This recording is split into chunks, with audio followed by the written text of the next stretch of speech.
पाँव में जलन का होना, यानी ऐसे लगना जैसे आग लगी हुई है, या बेचैनी रहना, या पाँव का सुन्न हो जाना जो कि खून की प्रॉपर गर्दश ना होने की वजह से हो जाता है, या सिर्फ अंगूठे का सुन्न हो जाना, या पाँव के अंदर दर्द का होना, इन तमाम मसाइल से छुटकारा पाने के लिए आपको सिर्फ 2 मिनट दिन के देने होंगे। यानी 10 दिन में आपने 20 मिनट देने हैं और इंशाअल्लाह ताला ये तमाम मसाइल आपके ख़त्म हो जाएंगे।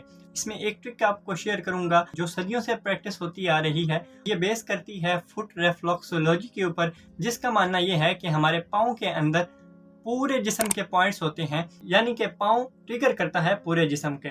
इसके बेनिफिट्स में सिर्फ इतना ही कहा जा सकता है कि बेहोश बंदा भी उठ खड़ा होता है। सिर्फ 2 मिनट एक दिन में, जी हाँ सिर्फ 2 मिनट आपने पाँव का मसाज करना है। वैसे ही विदाउट ऑयल भी कर सकते हैं, अगर ऑयल मिल जाए तो उससे करें तो वो तो क्या ही बात है। अगर ऑयल मुयस्सर नहीं है तो आप सादा अपने अंगूठे से या किसी भी उंगली से फुट का मसाज कर लें, ख़ुसूसन शाम को सोते वक्त। तो इंशाअल्लाह ताला चंद दिनों में आपके ये मसाइल ठीक हो जाएंगे।